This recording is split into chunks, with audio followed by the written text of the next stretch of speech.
breaking news and great stories. Get up in that spaceship. It's time, baby. Hit warp speed, leave your universe, and come right up into mine. You know how we do it every Tuesday night from 6 p.m. to 8 p.m. Eastern Standard Time. It is time for you to come onto my side of the galaxy, into my universe, where we talk to people and we have a great time. It's all love, light, party, and whatever else you want it to be. We are it. So tonight we have another amazing show for you. We have a gentleman by the name of Eric from Deciphering My Experience. He is also a future host on this network. So, if you have anything that you want to ask him about what his plans are, we are going to get into some of that. Also, we have a lot of information to delve into before we talk about that stuff. And we're also going to be discussing a little bit of the unity that needs to come from a lot of these different communities that all have this information. And it's very important to connect these dots with one things that you have and somebody else may have. By putting those things together, that may give you a bridge to gap questions and answer them. So without further ado, please let me introduce everybody to Eric. Everybody, welcome Eric. Thank you very much for having me here today. I'm excited about this conversation. I'm excited about creating unity in the community. I'm excited about sharing my experiences, as always, and seeing if they can help other folks in the community connect with what's going on in their experience. I think a lot of things are changing in the world, and I think a lot of people are seeing things differently and are having their eyes opened to the fact that things may not have been the way they've been looking at things their whole life. Absolutely. I agree with that 100%. One of the things I want you to do for us, Eric, is so people who don't know you, let's start right at the beginning. Let's start at maybe an experience you had or something that tipped you off. And also, what community do you think that you fall under? Okay, I guess we'll get started with my title. So yeah, we'll I guess back it up. Deciphering My Experience is a channel that I started to unpack myself, I guess you would say. That I have many oddball experiences in my life that for a while I you know, as an individual line item of life, I never gave it much credit to mean anything. But as a curious, investigative mind myself, there's a lot of avenues that I've always been researching and looking into. And a lot of people have lived very peculiar lives and had different experiences in their own right. And I always found that intriguing. I mean, you're an investigator into the paranormal as well. You find this stuff intriguing. You can get that. But I found that the more I was looking into things, I couldn't disconnect myself from the question of being involved. And the more I looked into things, it just became harder and harder to distance myself from the reality that was looking more and more like I had some sort of interaction in these communities. And I started to pay more attention to my own experiences and try to talk to other people that I was realizing were having similar experiences as myself. And they were in the secret space program communities. And it was very odd to, just go in that direction. And it was actually quite challenging. I mean, I don't come from an illogical or unrational background. So a lot of this, to me, it's a matter of proving things to myself in the process, and bringing people along for the ride is basically what's going on. I'm not trying to make anything hokey pokey or, believe me or trust me. I'm trying to get facts out there to people. And I think that's what's getting me on people's radars. I have facts. I have been places. I have had experiences. I'm learning more and more about my involvement in the remote viewing projects that the CIA was working on with children in my grammar school. I was involved in the United States Navy nuclear submarine program for a period of time. I was down at the South Pole Station in Antarctica for a year straight. I've worked remotely in many facilities across Alaska, which, I don't even know how to begin to try to inform people of what that is like. It's so outside of your experiences. I mean, Rob, I know you are a New Yorker, so I'm very familiar, I would say, with your experiences, so to say, right? Right. You have no idea how outside of a Long Island or New Yorker experience it is to be in the middle of nowhere in Alaska and humping tools and doing work and different logistics lines and things. It's a whole other can of beans. And then, you start talking about that stuff, South Pole Station that I had to go through, the Navy stuff, all the other different recollections, similar to Secret Space Program people. And then to reach out to these people, communicate with them, and more or less, like, they're kind of laughing at me and like, really, you really can't see, you really can't connect the dots, you of all people. That's kind of wild that you say that, and that's some of the things that we're going to discuss later about bringing the communities together. And one Mm-hmm. thing I always pride myself on is Mm-hmm. with experiencers or people who have experienced something unusual, or let's say paranormal, supernatural, UFOs, anything like that, an experiencer in general. Everybody should really keep an open mind, because as we get further and further into the future, there is always this like this threshold that keeps going further and further up as to what people are familiar with, or what people are actually like, what's being more mainstream or coming out. You know what I mean? So Absolutely. to disregard anything that somebody says is almost ignorant or naive in that moment, because there is definitely, when I mean definitely, so many unexplained things out there that we know nothing about, that certain people's eye view of it is Mm-hmm. really the only evidence and or information that we have, and Mm-hmm. all of it is super important. So you said you were working down in Antarctica. Can you tell us a little bit of what that was like? I mean, it must have been, I'm sure it was cold as anything, but Mm-hmm. I mean, it must have been super interesting to be somewhere where there isn't human population. You know what I mean? Yes, that was it was amazing in that capacity. It was sensory deprivation to the extreme. We didn't have television getting piped in. We had limited connection to the world through scheduled satellite passes. In between satellite passes, there's no connection. We're just there. And when the satellites popped up, we still only had access to what would be considered the data processing capacity of a standard home router, as far as the working population was allowed. And the 49 people that were there had to share that in that short window that the satellite was passing. So you couldn't really accomplish much. And at any given time, since we're there to support science and science is prioritized, the movement of science data might just have your activity thrown right off the connection. So there was really limited to no interaction outside of the base. That's wild. That's Mm. wild. So you literally had to wait for a specific time in coordination with a satellite just to get a message to somebody that you loved or were close with home.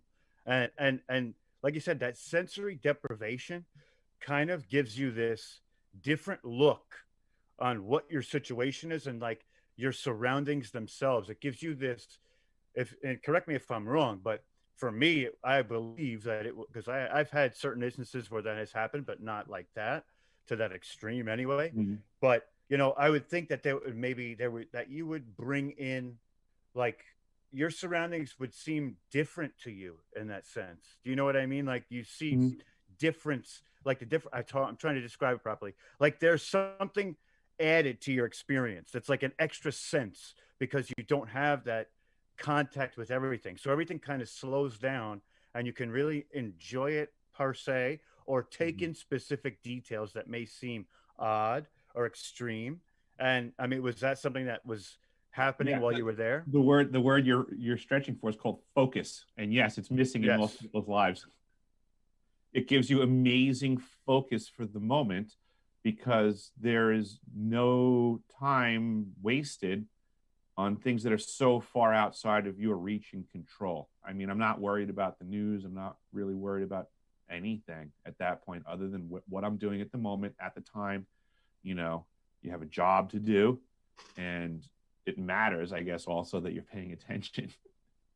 You know, in that environment, we would always joke around and say it's a harsh effing continent was, you know, the response to almost everything. You know, you'd start whining about anything and 6 people are going to turn to you and go, it's a harsh effing continent, you know? I can only imagine, man. That must have been fun too, though, just to be disconnected for a while. Like there's always like you have this moment where you can literally just be with yourself and only yourself. So there's probably a lot of self recollection at that moment. And Yes, introspection. Yeah. I've had some wonderful benefits in my experience, and the winter at the South Pole was certainly one of them. I had many occasions to be walking around outside at, you know, minus 90 something degrees ambient, and I'd have all my gear on and silence beyond silence, to the point where you can actually hear your own circulatory system pumping, and your breathing. Everything becomes much louder because it's the only sound. There's no other sound present. And the auroras, the aurora australis, when it would occur, could be so loud. Besides the visual, you would get this sizzling, this crackling that would occur. And there were times where, I mean, the ice at the South Pole, it's actually 9,300 feet of elevation. Wow. So, and there's no mountains or anything. So everywhere you look in any direction, 360 degrees, it's technically downhill. Okay. So there's a weird thing that can happen on a really clear, starry night, is that you can just take your head and just look up just a few degrees from what would be the horizon. And then at that point, if you turn 360 degrees, you won't even see the Earth.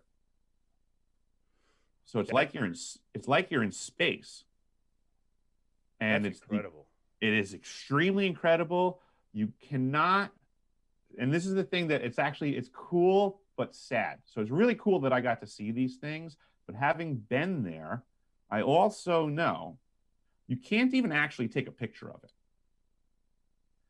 Anytime you go to take a picture of something with poor lighting, what you're really doing is messing with time, okay, so that you can get more light, which is not really what someone's looking at when they're there. It would be like what somebody would be looking at if they like didn't blink for 90 seconds and, you know, absorbed light and absorbed light and absorbed. So the photos are not actually indicative of reality. They're cool looking, but they don't represent reality. A picture of an aurora is not what an aurora looks like.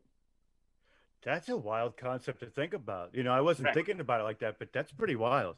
Right. So let's get into some of the things that you discovered down there or uncovered now that you're back here, right?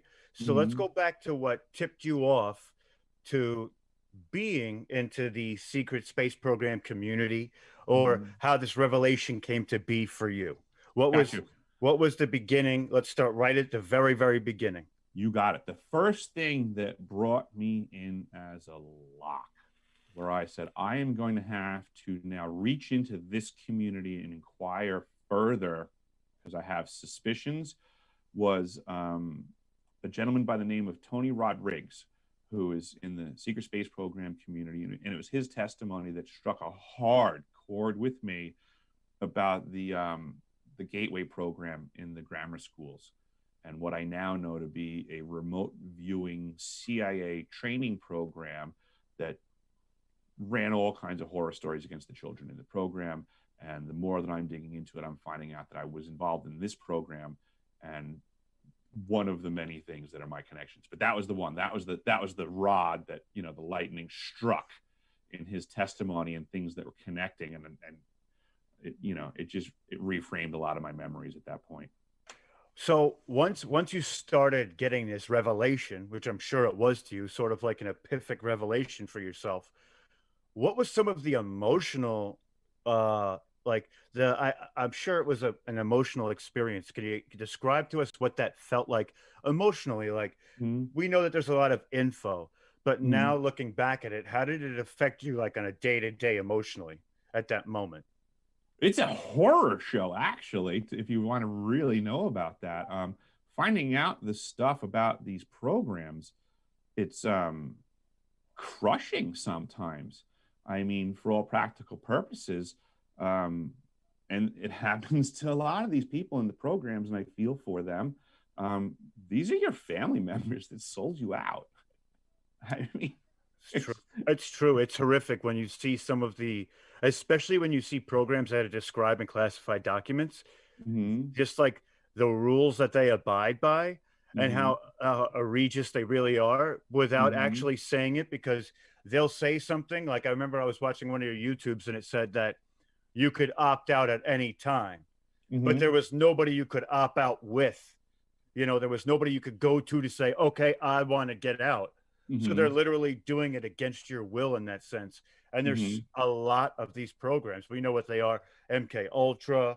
Um, I mean, Penny has told me quite a few of them. There's so mhm, many, and they do like these experiments. They're like social and sadistic almost experiments to you. mhm, So I know you've been doing a lot of uncovering of that stuff as well. mhm, So if you could get into some detail about what you've been working on recently, or mhm. what was the first, actually, you know what? Before we go there, let's go back to when you started looking into this subject, what Mhm. were the first things that you discovered information wise? I I found it really profound, the idea of a secret space program to begin with. I was actually almost a little disturbed that I didn't kind of think of it, so to say. My time in the submarine service I found extremely peculiar.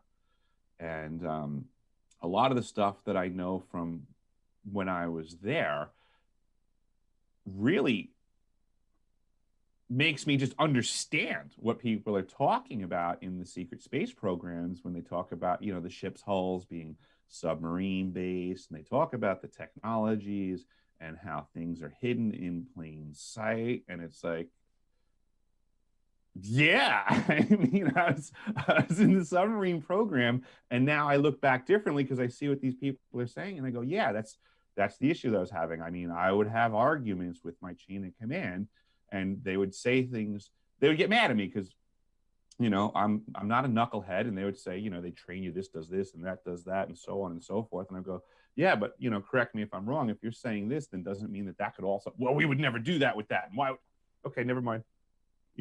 Right. Sorry. Just shut up and do your job kind of thing. Like, stop poking around in Right. that I mean, sense. so to me, it's like this weird thing where, like, coming up through the ranks, it's like all these different things in my life I noticed were oddities at the moment, but I didn't think much of them at the time. And then in passing, time moved on. But now I have all of these things that totally mean something collectively, but I didn't know that until I first started hearing all these other individual cases where someone goes, oh, I was involved in this, and did you ever notice that's weird? And I was involved in this, and did you ever notice that was weird?